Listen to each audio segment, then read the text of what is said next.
Вчера тројца ми побараа да им дадам, а третиот црна арапина ми се внел у очи и бара да му дадам. Мислење за ова сега што е судењево во тек за убиството на малата Вања и на овој другиот Панча.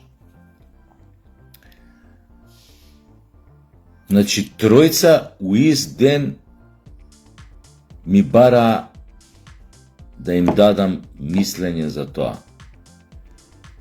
Дури вечерта, последниот онака што ме сретна, значи тоа се у различни фази на денот.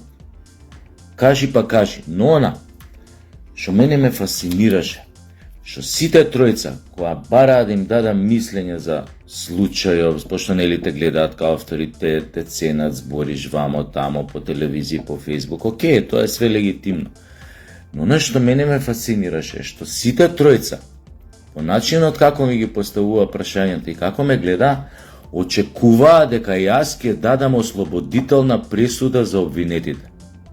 Тоа највише ме фасцинираше. Чувството дека они бараат од тебе, ти у моментот, ако дадеш ослободителна пресуда, дека ете ќе им потврдиш нешто, дека е тоа така, дека автоматски, нели, од некои X причини обвинетите нема више да бидат обвинети ако ти кажеш, туку ќе бидат ослободени. Дори тој третиот црна арапина што ми го постави прашањето, последниот у низата,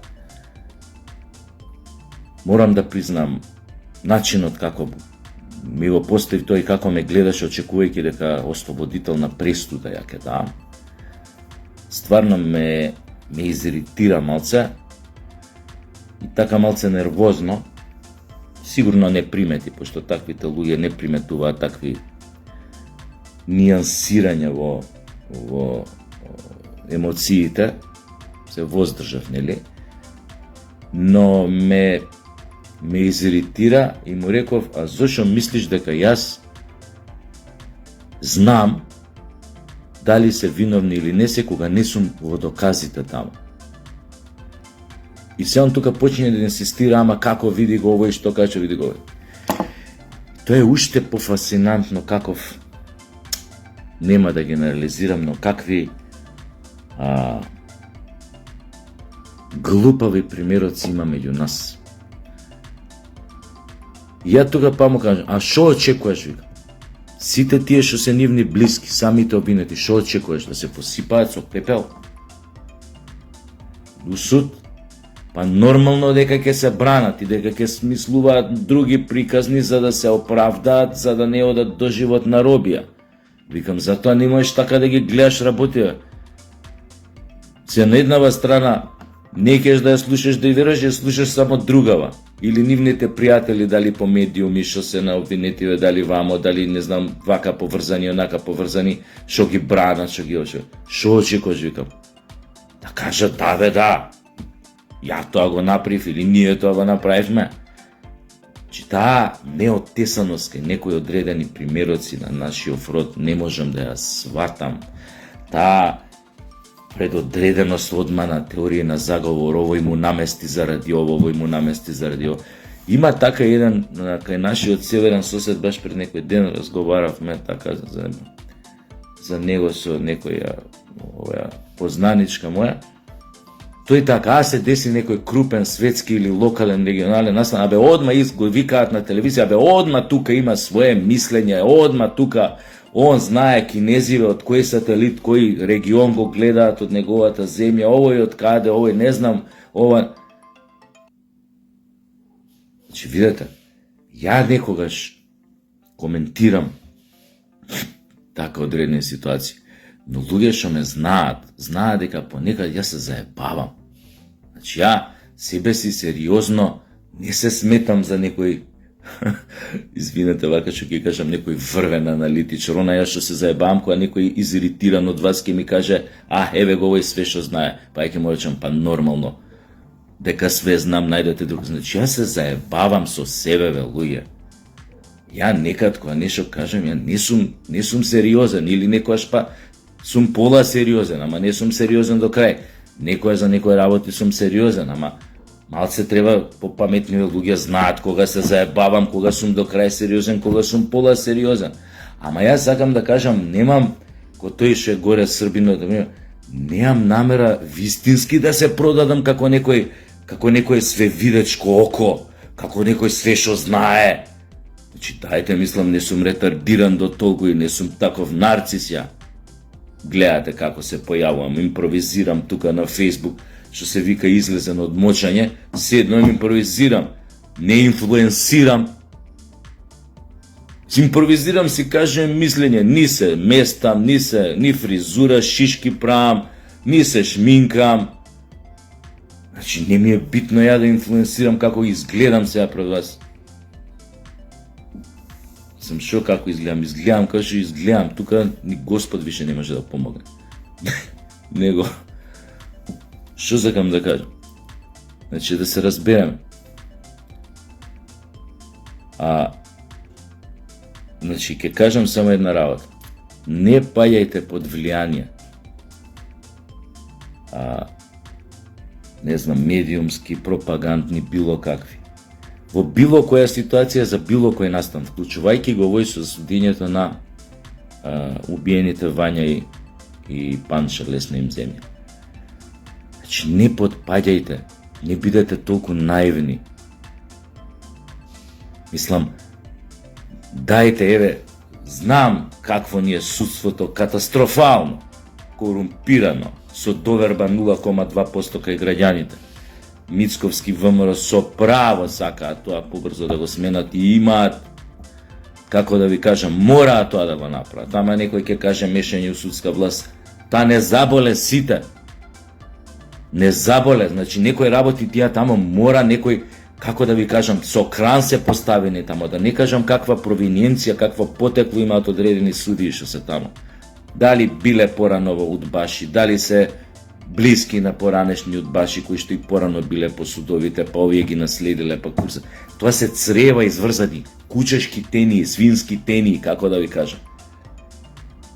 Јас сум за тоа, значи баш имало притисок од Европска унија, од Америка, не смеете да се мешате у судство. Како бе не смееме да се мешаме? Па за тоа сме дојдени до ова дереже, па кој утре ќе може да спроведе било каков процес, некој овие што се, така да кажам, како да ги наречам тие високо октански процеси да ги наречам.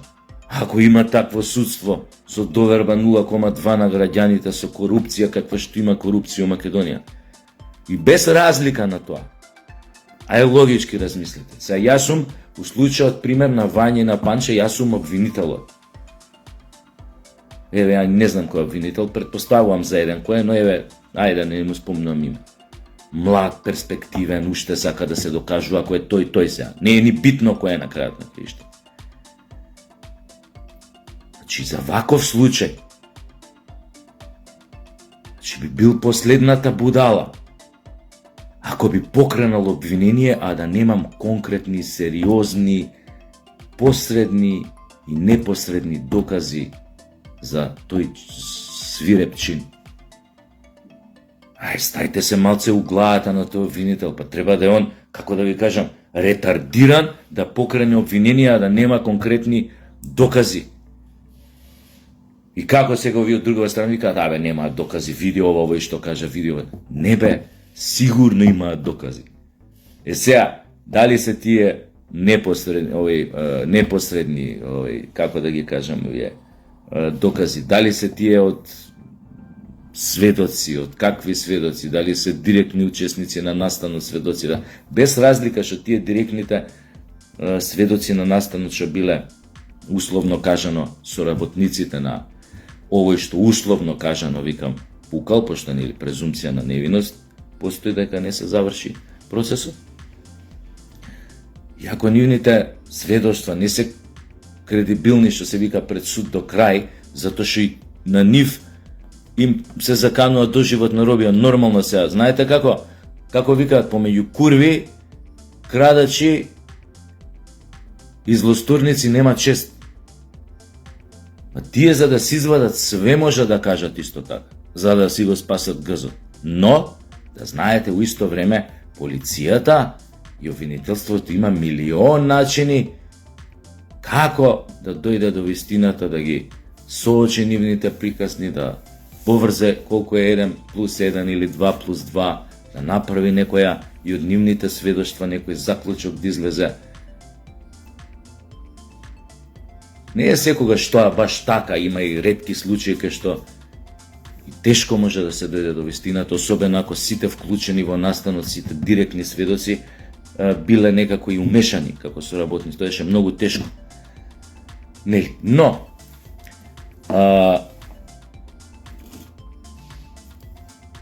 значи само ве молам, не паѓајте по такви влијанија, па искачаат и по Facebook одредени писма, одредени не знам кој на некој тамо, кој дали бил учесник, дали не знам што, па тука јавноста се галванизира, па видете ова, па зашто она, па процесот зашто некои работи најверојатно ќе останат скриени, мора да останат некои работи скриени од јавноста.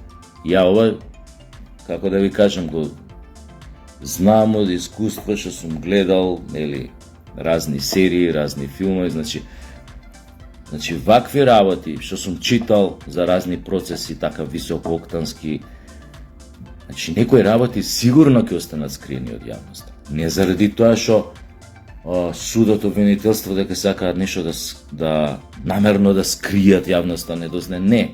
Едноставно ќе оценат дали и во договор со фамилијата на убиените, дали ова едноставно некои може би детали нема да бидат за објавување. И тоа треба исто да го разберете. Ќе останат некажани, тоа не значи дека некој сака намерно нешто да скрие за да излаже јавноста или намерно да ги осуди обвинетите или не знам што.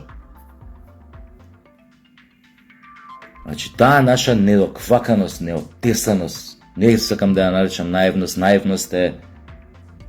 наивност е многу наивен збор за тоа што кај може нашиот памет, нели, да отпатува која носи разни заклучоци и како лесно може да биде заведен. Тоа е барем, знаете, човечкиот ум. Затоа се случувале да бидат заведени од големи политички идеологии, заведени од идеологии најобични луѓе да станат најголеми злосторници во името на таа идеологија. Не знам, гледате и сами околу вас колку луѓе има што се членови на одредени секти, дали христијански, дали вама, дали тамо, кај што потполно забегуваат после некое време во сектата, каде до вчера си го знаел нормален, интелигентен човек, нормален, комуникативен, топ за дружба у кафана, топ за сегде, и одеднаш влегол во некоја секта и го гледаш после 6 месеци, не си го видел, го гледаш доаѓа и почнува да ти збори како, не знам, овој светец е со тебе, како оној светец е со тебе, разни светци му се устана секој 2 секунди у муабетот, ти го гледаш, вака гледаш дека нешто не е окей со тој човек више. Дека има летнато шавката. Не разбирате за што ви зборам, значи човечкиот ум е, како да ви кажам, лесен за манипулација. Без разлика ти колку си интелигентен, ако си склон кон тоа да следиш слепо, да слушаш, лесно да си поводлив, ти можеш да бидеш и Ајнштен у IQ-то, тебе ти е джаве. Ти би некоја просечна будала со малце добро склопена приказна за нешто што тебе те допира, може да те заведе, да тргнеш по будала. Не е тоа ни некоја, како да ви кажам, чудна работа или разбират. Така што јас нема да дам своje мислење за ова, но верувам дека обвинителството и покрај она што се случува кај нас у судството, никој не е идиот да тргне во една ваква авантура, на ваков процес, кој што медиумски беше, што се вика, наексплоатиран, не само кај нас, туку во целиот регион, ради свирепоста на чинот, ради бездушноста на оние кои што го направиле тоа, Така што никој не ќе да си игра со својата репутација во ваков процес кој што ќе биде толку медиумски, нели, застапен, не само кај нас, туку и пошироко во регионот. Нема да коментирам, значи, каков печат тоа убиство, тоа киднапирање, особено на младата девојка остави кај сите нас и што сме родители. Значи, ја секојаш кога ќе поминам пред зградата кај што живееше и кај што беше киднапирана, значи, нема тоа, до крај на животот таа зграда ќе те потсетува на тоа. Го гледаш тој влез, поминувам покрај тука и замислам како ја изнесувале од тука во таа, нели, вреќа за спиење или што и да било. До таа мера ми отишол паметот, што ја викам дека, пошто се случува тоа у други земји, но кај нас добро сега, малце ова што го кажам, но ми има натака отидено паметот. Ја да сум некоја, нели, еве, богата држава све, ќе ги соберам станарите, ќе им речам: дечки, бирајте каде сакате вашата зграда да ја направиме, локација, ќе добиете тука исти станови како што сте имале во оваа, а таа зграда да се сруши. Оти секогаш некоја, како да ви кажам, некоја темна енергија, не сакам тоа проклество да го наречам, ќе биде надвисната како облак таму. Без везе може размислување за некој, но сакам да ви кажам, секогаш кога поминувам покрај таа зграда, значи нема, тоа ќе биде асоциацијата, нема што друго да ти биде. Тоа е една работа. Втора работа, сме следеле, сме читале за разни процеси у други земји. Значи, јас сум секогаш за тоа следбениците на главниот злосторник, на оној што е обвинет како главен злосторник, неговите следбеници и соучесници, значи оние кои што биле присутни на злосторството, а со прст не мрднале тоа да го спречат, ниту тогаш, ниту после тоа, како што искуството на Запад, значи треба да им биде на сите изречена иста пресуда, доколку се утврди дека се виновни. Значи тука нема ја не пукав, он пукаше. Си бил присутен, не си мрднал со прст, ќе го јадеш исто како што ќе го јаде тој што пукал.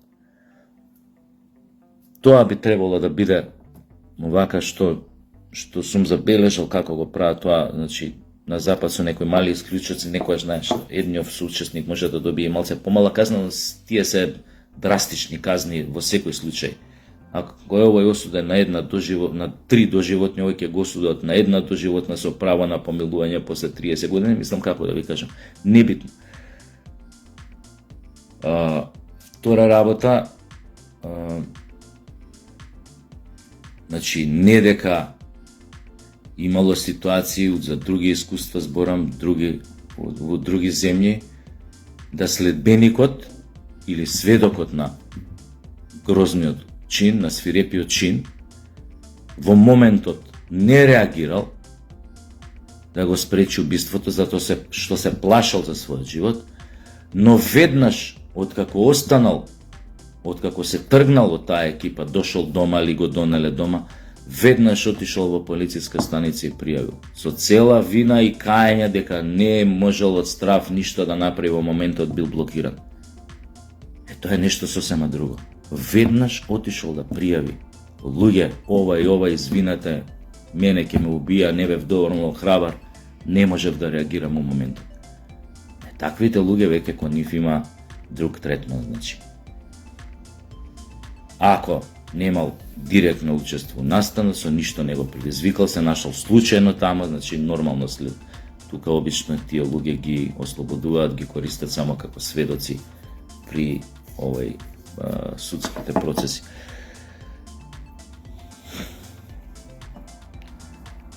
А чинот, реално кажаме, самиот чин е свиреп без преседања, мислам, у македонската историја. Ова криминална зборам, барем она ја што памтам, со еден или два исклучоци, и се наметнува прашањето какво време доаѓа, дали да тоа се едноставно злосторство за кое што ја искрено би вратил повторно смртна казна.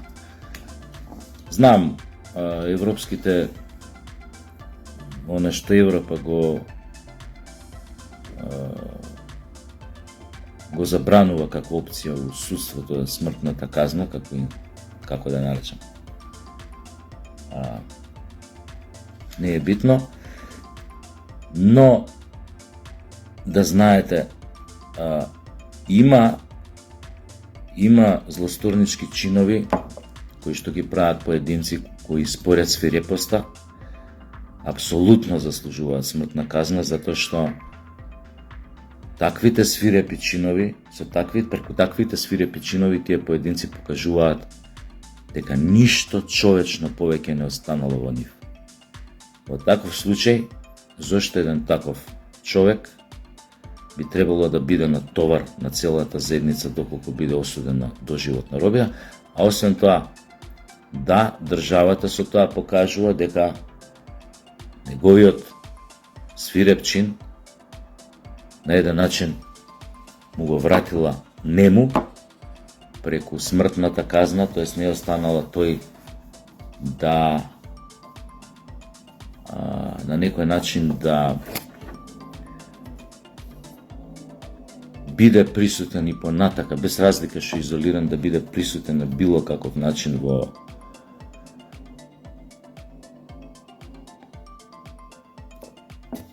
заедницата каде што го направил тој свирепчин. Ете, тоа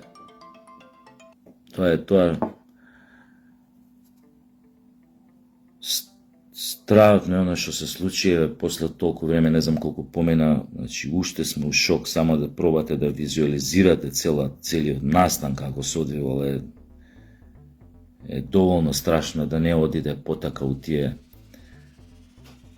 детали, и затоа се надевам дека обвинителството ќе се заврши својата работа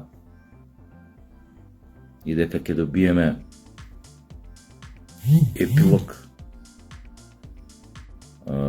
објективен, достоен, поддржан со сите докази. А нормално не очекувајте оние што се обвинети, дури да бидат осудени, дури да им биде докажана вината, не очекувајте дека некогаш ќе го признаат злосторот. Тоа ви е исто како да сретнете лудак, да знаете дека е лудак, но тој никогаш нема да ви каже дека е тоа, напротив. Најголемите лудаци мислат дека се сосем нормално. А може и се управо, може со нас нешто не го реди. Како шо гледам, шо се дешава и шо све ми бараат да им дадам.